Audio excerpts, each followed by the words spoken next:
Welcome to the Radical Brilliance Podcast with Arjuna Arda and brilliant guests from around the world who are contributing to the evolution of humanity.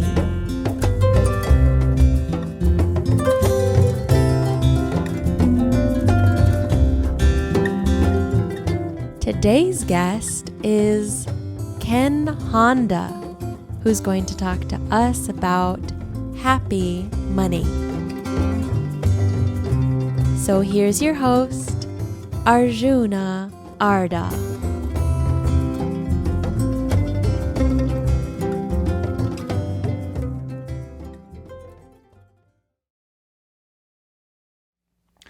Ho, ho, ho. So welcome back to the Radical Brilliance Podcast.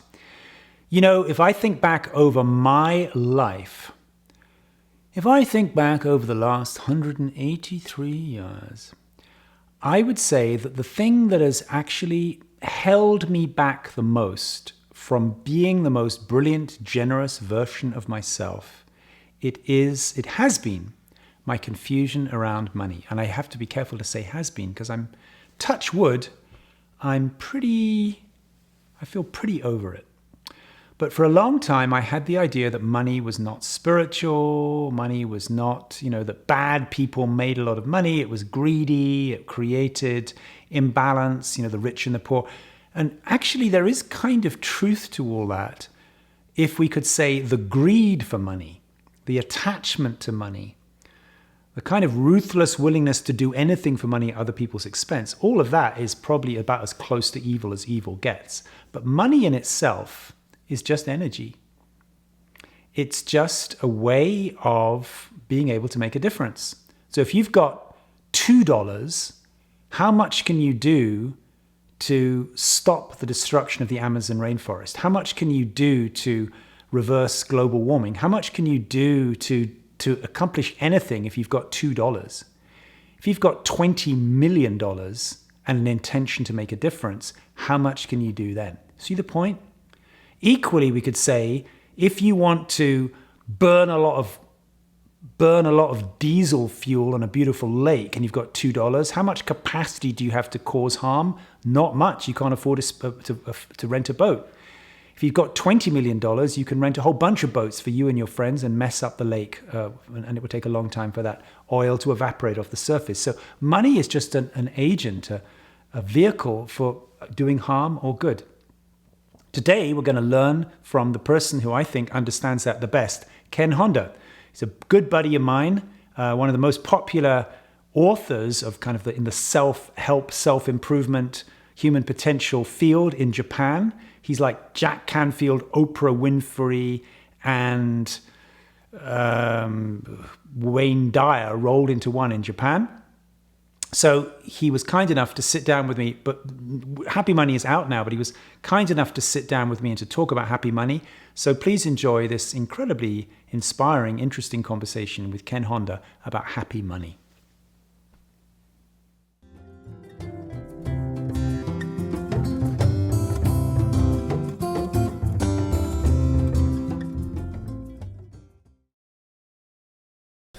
So, hey yes. Ken. Hi Arjuna. Super great to be with you again. Yeah, this is so relaxing after all the grilling meetings. I'm just kidding. No, here we are. We're in Mexico together. Yeah. Hanging out. As we do, you and I, we hang out like twice a year. Yeah. On vacation together, right? And also, I have such a great connection with you. Me too. Yeah, Me too. You're so inspiring, and you're writing a book on brilliance, right? I've written it, yeah. So I feel so brilliant about everything after chatting with you for 5 minutes. Well, let me send that back to you, brother, because you've written a book called Happy Money. Yes. And you know why I always love to hang out with you when we're on holiday together? Is because you are a happy guy. Yes, I am. You are really a happy guy. Yeah. And, there's only one other person who I know who is as ruthless about happiness as you are, is my wife, Shamali. Beautiful. And have you met her? I've forgotten. No. Oh, you will do. I haven't. When you come to stay at our house. Yeah, thank you. Yeah, so Shamali, she has this thing about, she says this thing, she says, I don't do stress. Okay, I don't do stress. She says, other people can do stress. It doesn't suit me to do stress. So actually, and she knows. She knows. That's what's so beautiful about it. And what it means is every action she takes, for her, it cannot have stress in it, right? Wow. And actually, you Yes. remind me of that, and your book reminds me of that. But I have a lot of stress, writing 100-some books. Do you really, though? You seem always happy. It seems But- like you're always in a playful mood. Yes, but that's fun stress, because without any stress, I'll be just a boring man. Okay. Yeah. So. Yeah. There's just so many things I've noticed about you, and we're going to get into the book and how it can be practical. But I just wanted to tell you, like I notice your relationship with your daughter. Yes. Right? Whose name is Hana. Hana, yeah. Yes. Hana. That means flower in Japanese. I mix her up with Chuni's daughter, whose name is Crystal, because That's right. Very similar energy. Yes. Okay. Yeah, Hana is such a beauty. She just turned 20, right? Thank you. I'm so grateful because I could take all the credit. Because you stayed home. But she kind of grew herself grew herself, not like us parents did anything. Yeah. She was born like that. Yeah. She was born great and brought up great, and she's a happy person. You showed such a lovely picture in your slideshow. Yes. Of you and your wife, and Yes. initially Kimono. it looks.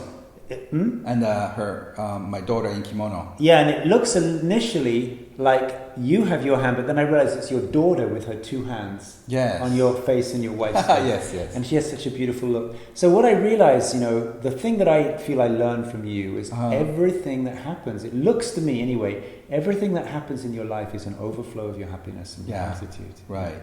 And you've actually now written a book that probably by the time this podcast is published, the book will be out. When does the book come out? June 4th. Yeah, we can time it, So the book is called Happy Money, right?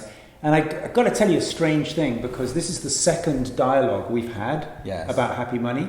But I wasn't really clear about what I can say, because my idea is so big and I was not used to speaking in English. Yeah. Now I'm more clear about what I need to say. Well, let me tell you a funny thing, because we've done quite a lot of interviews. And that have gone in different courses and things. And we talked about Happy Money in Montreal. Right? Yes, I remember. Let me tell you,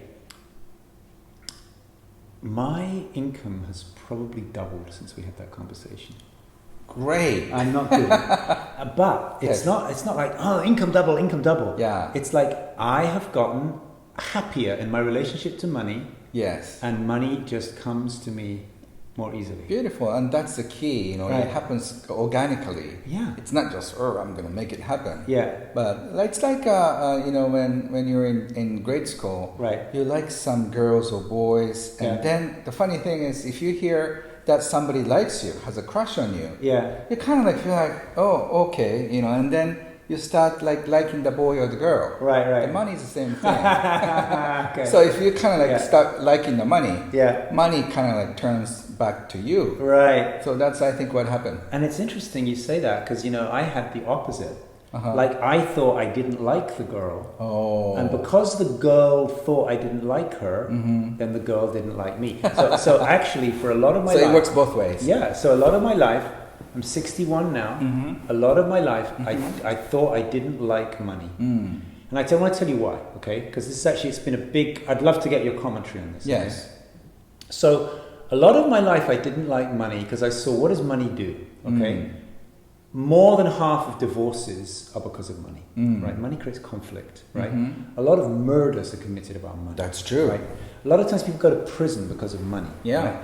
Money creates inequality. Because we have money, it means some people are really well off, some people aren't. It's not the same with squirrels. Like squirrels have pretty much this. Every squirrel, you know what is a squirrel, yes, right? Yes. Like a little animal, They have, I mentioned squirrels because there are a lot of squirrels in where we live, okay? So most all the squirrels have the same life. You don't have rich squirrels and poor squirrels, right?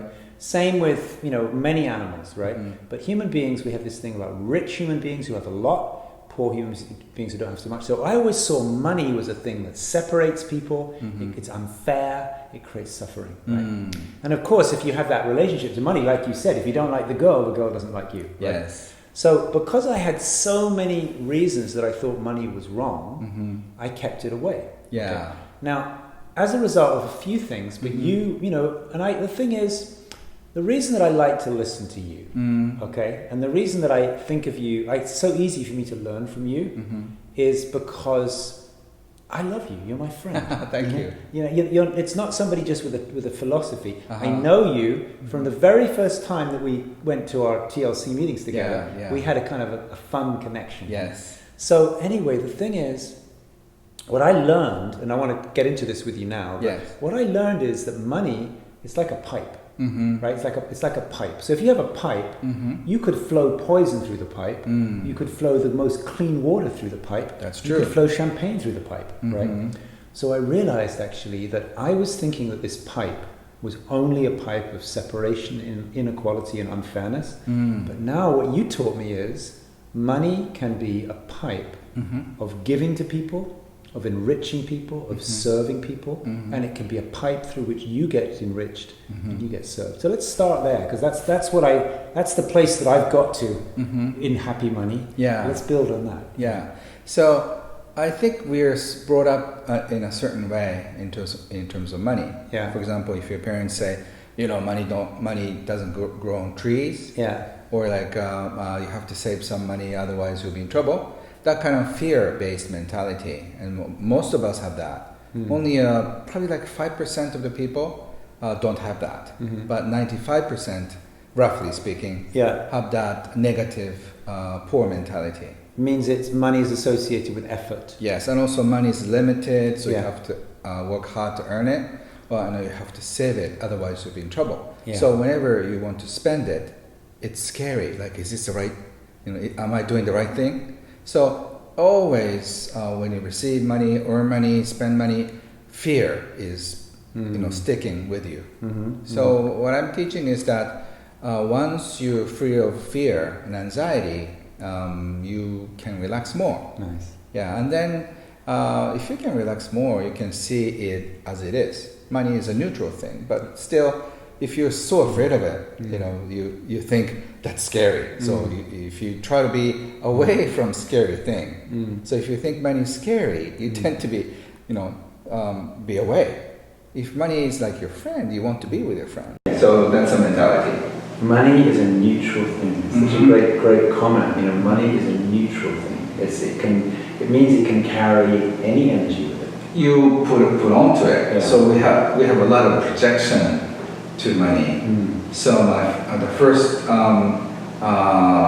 step to money healing is apologize money. Okay. I'm so sorry, I made you a bad guy. We're not a bad guy, but I thought you were a bad guy. So first of all, apologize for thinking that money is a bad guy. Yeah. And that's the start of reconciliation. And then after that, it's like you make friends with a human being. You start to get to know each other. Yeah. So that's the second step. Right.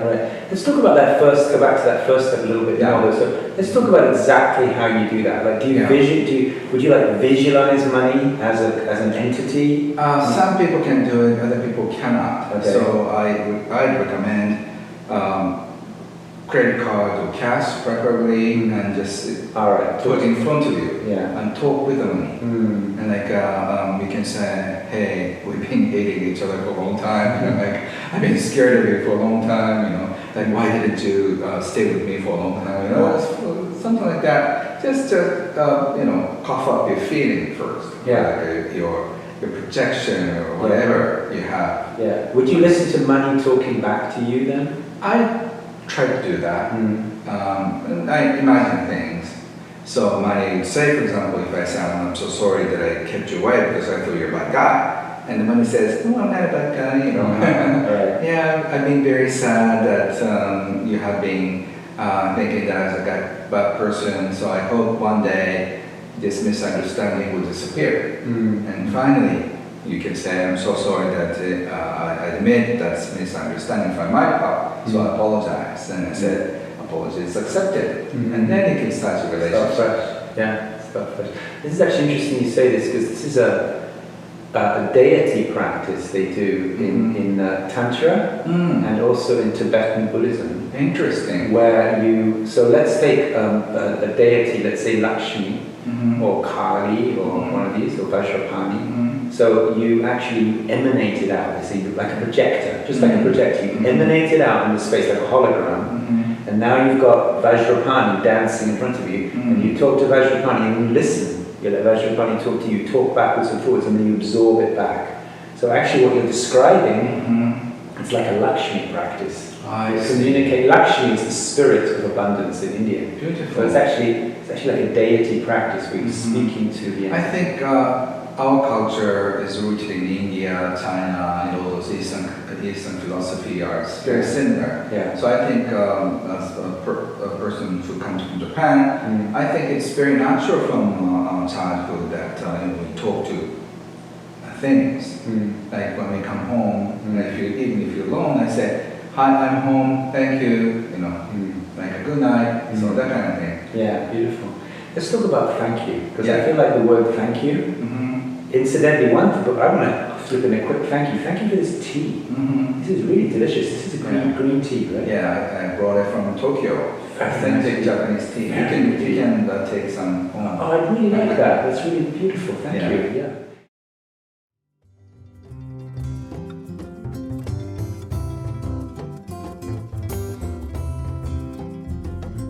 As you're listening to this conversation with Arjuna Arda and his radically brilliant guest, you might feel inspired to go deeper into your own expression of radical brilliance. Come join us for a 1-week Radical Brilliance Laboratory held in a beautiful rural location in the Sierra Nevada mountains of California. During the laboratory, you'll have an opportunity to dive deeply into all 4 quadrants of the brilliance cycle. This means you'll be able to explore experiences of consciousness without boundaries. And you'll be able to start accessing original impulses of creativity from within yourself that can become your unique contribution to the world.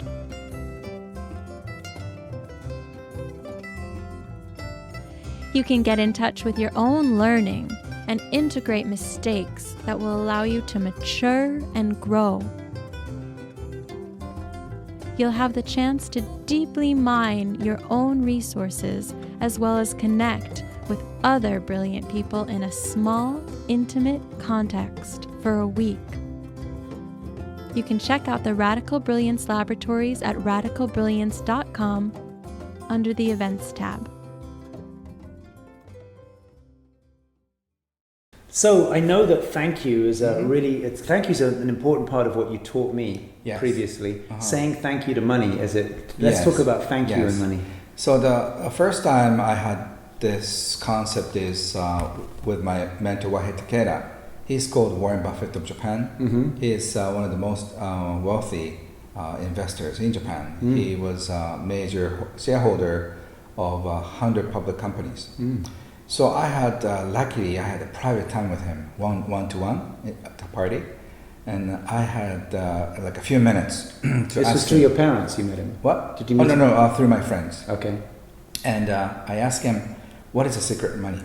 How can I get to be wealthy like you? And he said, it's only one thing. Really one thing? And I asked him, yes, one thing. That is to arigato the money. Thank the money. So that means when the money comes in, say thank you. And when you have to say goodbye to the money, that means when you spend it, you also say thank you. Right, and also thank you for what it gives you, right? Yes, because when you spend money, it's always in exchange for something else. Yeah. Like when you buy things, the goods come. Yeah. When you're paying for the service rendered, you also pay for that service. Right. So whenever you pay something, you get something. Yeah. So you say thank you for giving you that. Yeah. So once you start the cycle of appreciation, you feel more appreciative of your money, not only your money, work, family, friends, nature, your situation, and then that seems to raise you up. Yeah. And then when you raise you up, without you knowing, your energy is higher. Yeah. And the people like people tend to like the people with high energy. Yeah. Because that high energy people lighten up other people. Mm-hmm. So that way, I think that is sort of like a logical explanation for me. So that way, when you're happy, things get going well.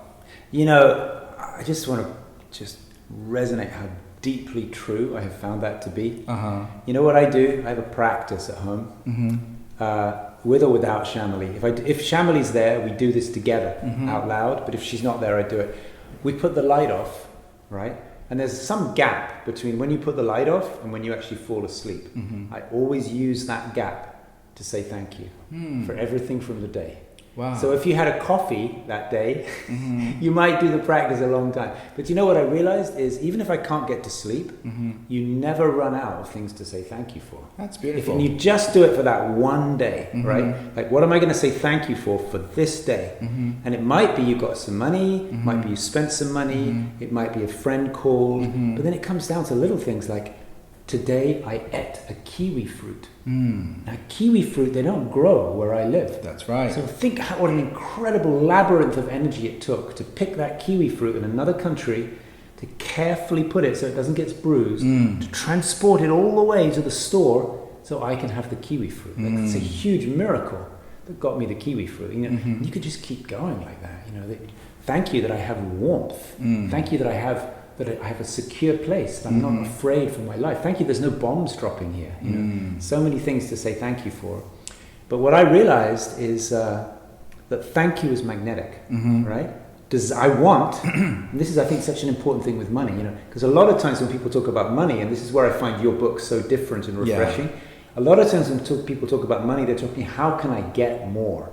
But when you say thank you, it's the opposite. It's like, thank you for everything I have already. Right. And it magnetizes more. That's so true. So once you just put the energy out of appreciation, people appreciate you back. So if you appreciate your clients more, or customers more, they will appreciate you back. So then this is the start of a beautiful cycle. Yeah. And once you start appreciating each other, your relationships improve with your partner, family members, and also with customers, your boss, all the people in your life.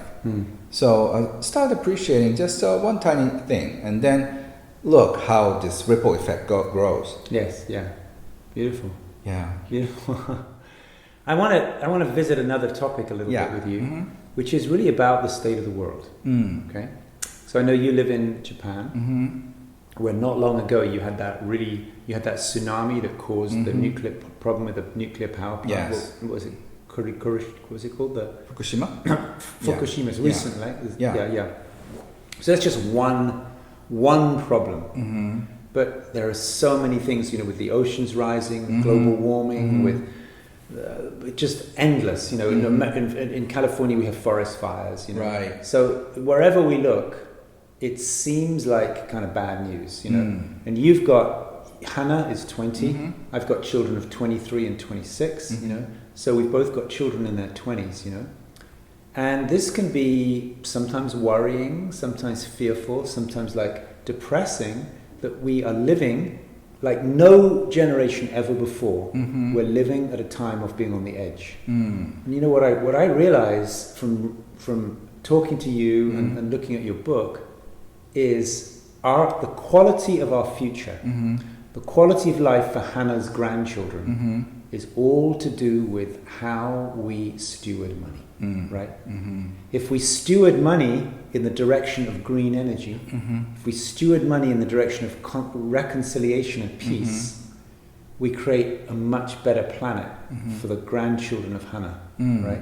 If we don't steward the money, if we say I'm not going to touch money, so we leave it up to politicians to steward the money, then it's going to go into warfare and environmental degradation. So I wanted to talk with you a little bit because I see how this is one thing I've learned is welcoming more money into my life, increasing the flow of money in and out, actually makes me a steward. And I realize, you know, I may not be the most conscious person on the planet, but I feel better qualified to steward money than a lot of the politicians. Right?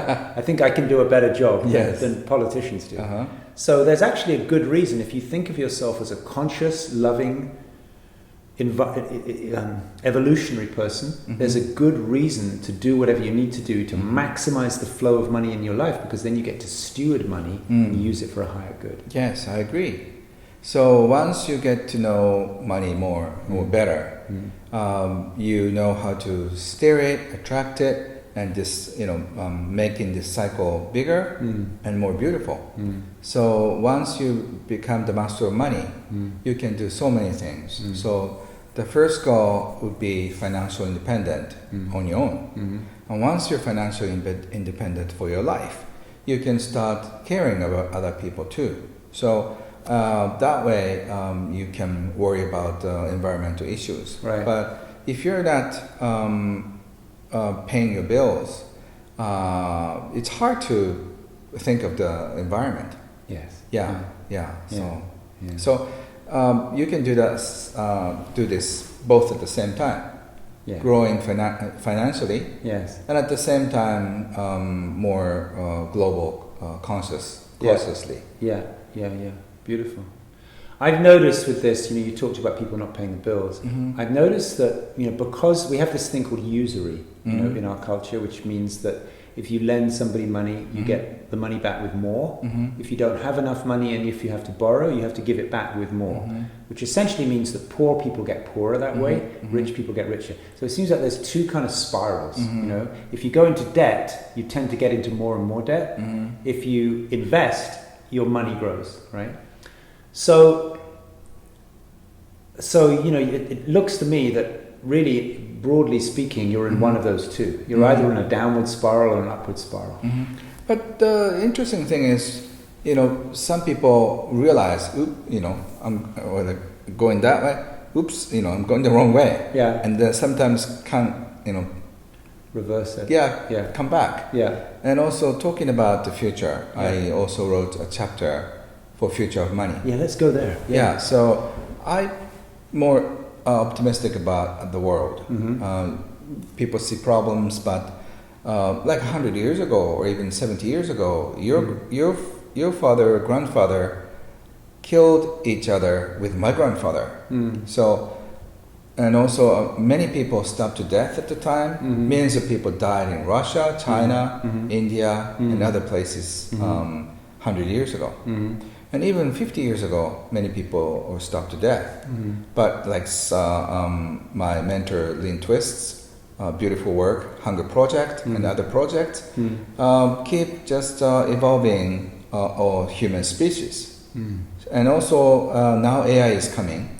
Some people are afraid of AI stealing all your jobs, but I don't think it's doing that. Yeah. It's going to wake us up and just kick us out of the boring job that AI can take over. Yeah. So the next 20 years, I think human conscious revolution will be so beautiful that I have this vision like 20 years from now, people will be saying like, oh, gee, I wonder what 20 years ago was like.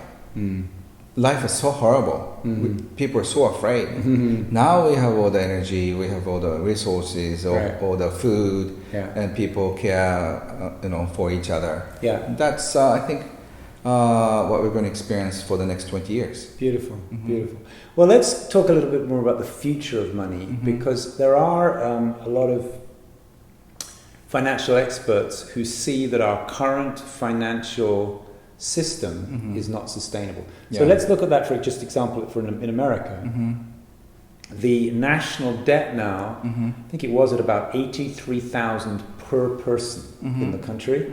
I don't know how it calculates now, but I mean this is a huge amount of debt, trillions and trillions of dollars of debt. Logically, there is no way that could get paid off. There has to it has to be at some point a breakdown and a re-beginning. So Iceland actually went bankrupt, Venezuela got to the edge of bankruptcy, and what they did, interestingly, when Venezuela really started to spin out of control with inflation, people shifted to cryptocurrencies in a big way. Like the Bitcoin took 30% of the economy when Venezuela started to spiral.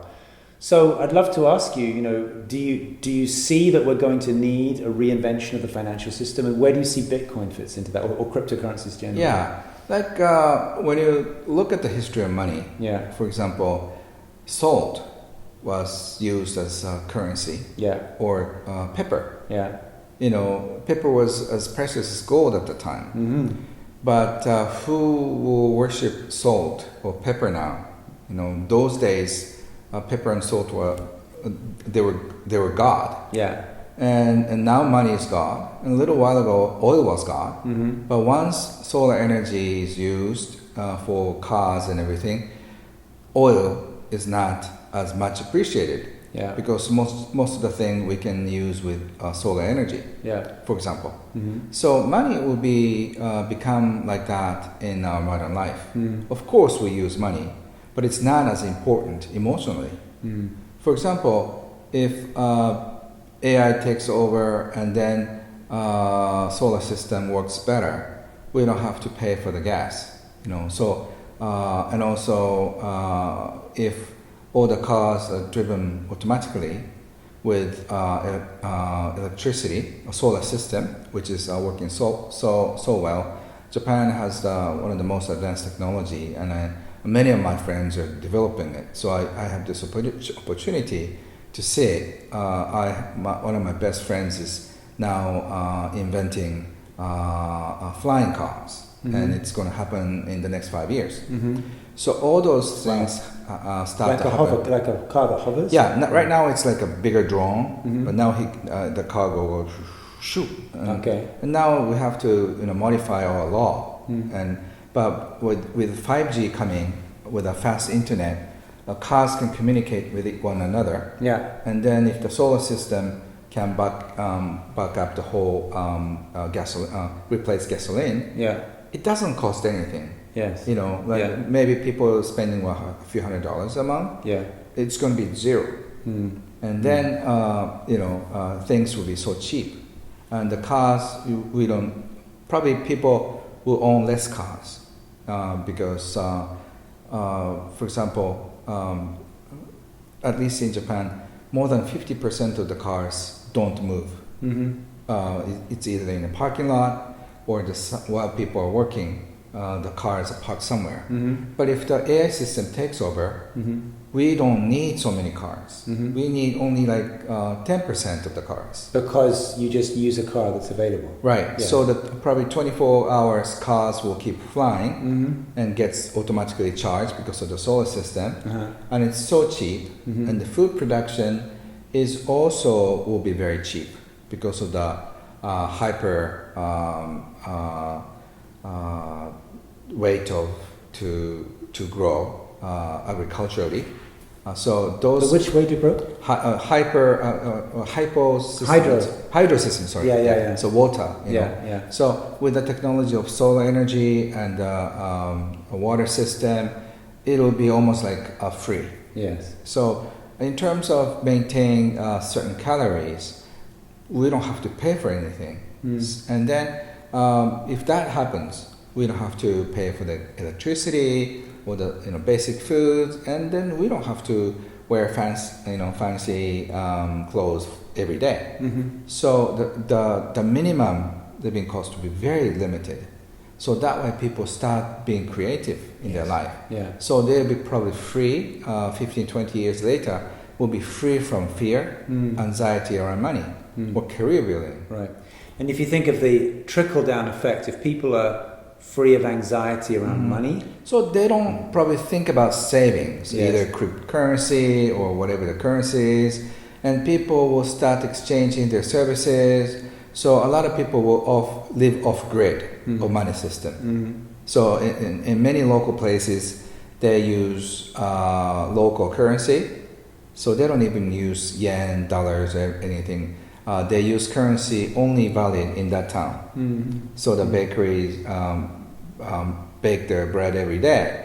So the masusu, uses the local currency and get the bread. And when the bread maker is tired, they go to Masusu and then they use their coupon. Right. So that's how the economy locally works. Yeah. So they don't need to feel the need for saving. And I think 20 years from now, people will do what they love to do. Nice. So they don't have to kill themselves by working overtime or stress. So that's the future I kind of see with happy money.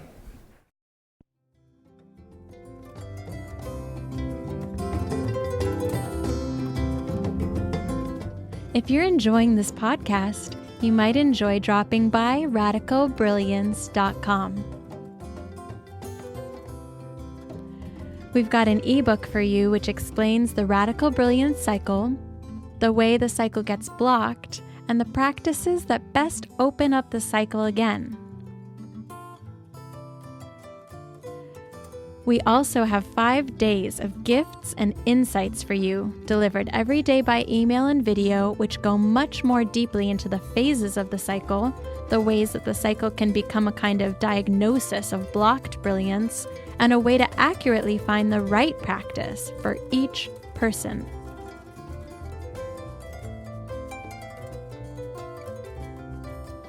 In addition, you'll receive a video about the single most important practice that we have determined affects brilliance, and another video about everyone's favorite topic, brilliant sex.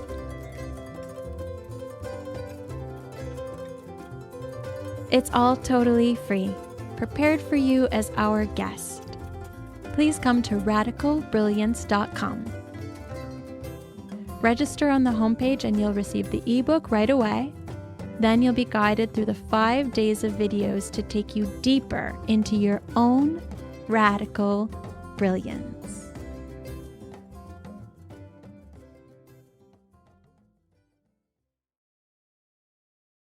Let's get into some next steps. Somebody's going to be listening to this. A lot of people have a relationship to money that is currently feels anxious and fearful and stressful. So what's some good first steps? And we've already talked about saying arigato as it comes and goes out. Let's see if we can get into a few basic initial practices. You have to start thinking about how to receive money, how to spend it. And in order to make more money, you have to do what you love to do, what you love most in your life.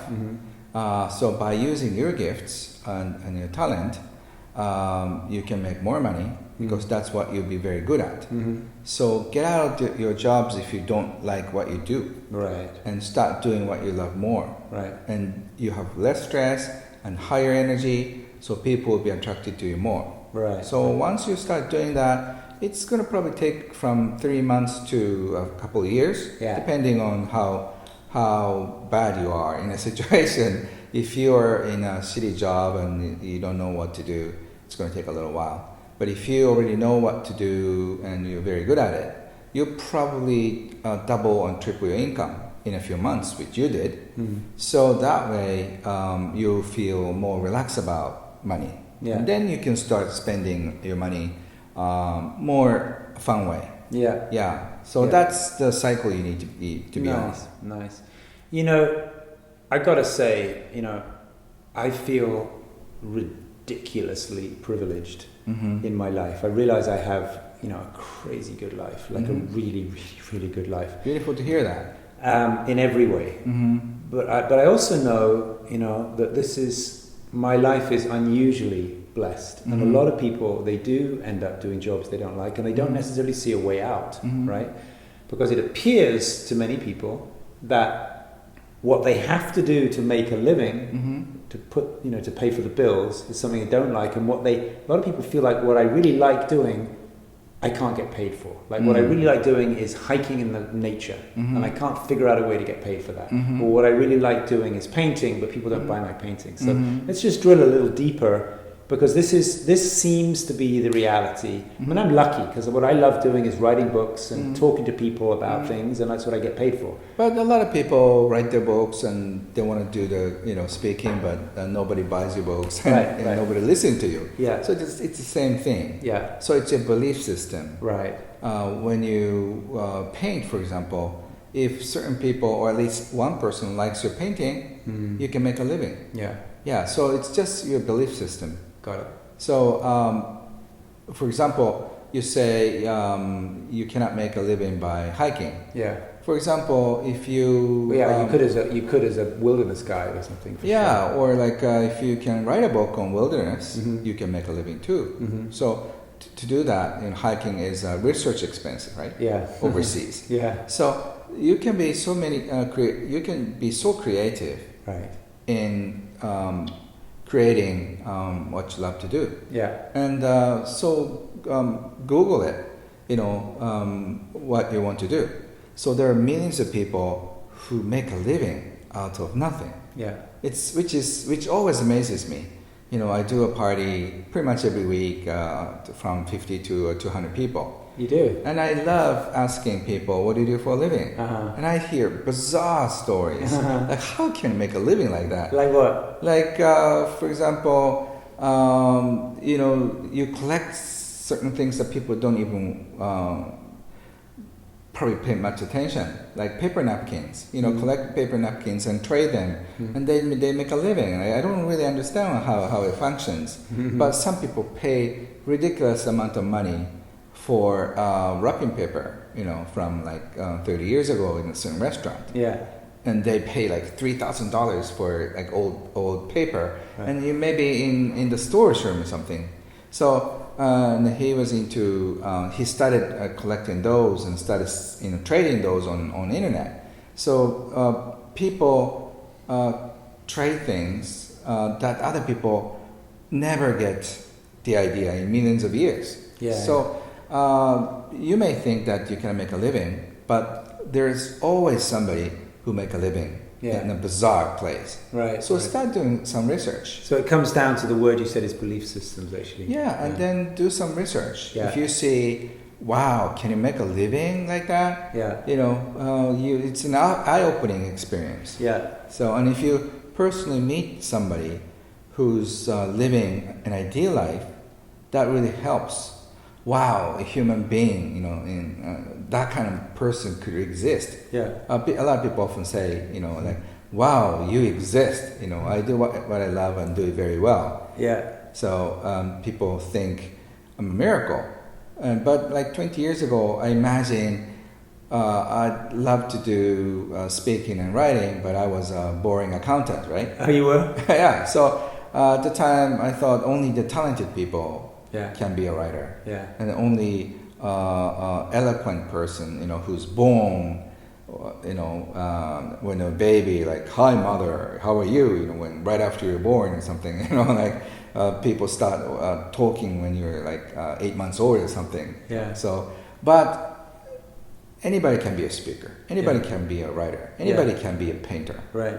People just don't believe it. Yeah. But if you don't believe it, nothing is going to happen. Right. The mother of my kids, my ex-wife, I remember when I met her, she was like, 20, 24 maybe when I met her. And she had a very strong French accent. She was from Quebec, And I remember at that time, I asked her, what do you want to do? And she said with this very strong accent, she said, I want to do something with creativity, right? I said, what? She said, I don't know, And then we had these kids and we got divorced after that. And then I was remarried to Shamli, and my ex-wife, she did different things. She worked in a school. And now, and then she always wanted to do this thing, creativity, creativity. So she took a painting class like 5 years ago. And she learned some painting and she really liked it. And she started to do this thing with wood blocks, where she get a block of wood with a pattern on it, and it make the shape of a Buddha or a bird or something. And now, this last winter, she was in the Christmas market selling her stuff, making money, Yeah. So it's true, she was, she's 59, She spent a whole part of her life in the belief that she wanted to make a living with creativity, but it was not possible. She only had to do it, Yes, and also it's working. That's a beautiful story. And also, let me share another story, a real story. A friend of mine owned B&B. A B&B, like Airbnb? Outside of Tokyo. Yeah. But they were doing so poorly. Yeah. So there was no guest. Yeah. So she was so bored. Yeah. But she had nothing else to do. So she was making small, little thing like accessories, for girls. Yeah. And so the people who came to the B&B, they didn't like the B&B, but they liked her little jewelry stuff. Okay. So by word of mouth, people came to buy that thing. Okay. They never stayed. Uh-huh. So one by one, the rooms were turning into a display place. And then she started, doing more. Yeah. And eventually they stopped doing B&B. Yeah. And then they opened up a store Right. in a more Like, it was like jewelry. town place. Yeah. And then jewelry and also small like baskets, like nice handkerchief. And it's not super design, it's cute.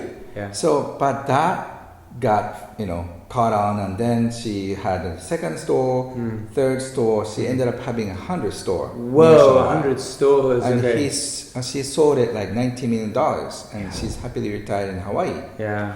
But it's all because they couldn't make a living by doing B&B. Right, right. And then she never discovered her gift in making little accessories. It's a good point, It's a good point that sometimes you just have to relax and do what you would do if you didn't have to think about money. Right. Because like for me, I've had various different things. Often I would get, I was running a coaching school, but when I wasn't running the coaching school, what I really like to do is I like to talk to people on the phone, right? Often just like walking around the house, talking on the phone. I like to talk. You know me, I like to talk a lot, right? So I'd be on the phone talking to my friends, sometimes in my pajamas, right? So now I have 7 coaching clients. Wow. And frequently I coach them in my pajamas, right? If it's on the phone, I'm walking around the house talking to somebody interesting in my pajamas and getting paid for it. Yeah. So it's like if you do what you would do if you weren't getting paid. Yes. That's often where the flow is. Right. Yeah. And the synchronicity often guides you to where you're supposed to be. Yeah. So I think synchronicity that happens in your life is so super important. Yeah. And then sometimes hard synchronicity, something like you get fired, or like you lose your spouse or you get sick. That's a hard way. Yeah. But fun way is do that before you get into trouble. Yeah. So that way you can avoid all the negative accidents. Right. Yeah. Right. So Yeah. Beautiful. I'd highly recommend to follow your synchronicity instead of getting fired, getting into accident, or getting sick. Well, synchronicity, it's like actually, it's following the will of something bigger than your own mind. It's tuning into something bigger, higher intelligence. Yes. Yeah. So this has been beautiful. Is there any kind of wrap up for you? Is there a final word? Okay, since I have my galley, I just will show you the book Happy cover. Money. It's going to be a smaller book. Yeah, nice. But it's very simple, blue and yellow. Yeah. It's Happy Money. So when you receive money, just arigato, thank it. Thank the money. And when the money leaves you, when you spend it, also say thank you for being with me. So if you do that, you start beautiful cycle of appreciation and more abundance. And let's just listen, everybody, just so you get a little taste. These are some of the chapter titles, right? Yeah. Is your money smiling? Uh-huh. Right? Happy money and unhappy money, making the distinction. What does money mean to you? Solving the mystery of money. It's very important to find out what role does money have in your life. Money IQ and money EQ. That's really important, like the thoughts about money and the feelings about money. Right. Money and you. The flow of money, the future of money. So this is a beautiful little book that will be coming out. And boy, I think everybody in their life, honestly, I think it's true to say, if you improve the quality of your relationship to money, you're improving the quality of your life. Your life is going to, not necessarily richer, but your life is going to get better if you have a more happy relationship to money. Yeah. Thank you, my friend. Thank you so much, and have a beautiful life. Yeah. Thank you so much for listening or watching. Arigato. Arigato. Thank you, Arjuna, for sharing great time with me. Thank you.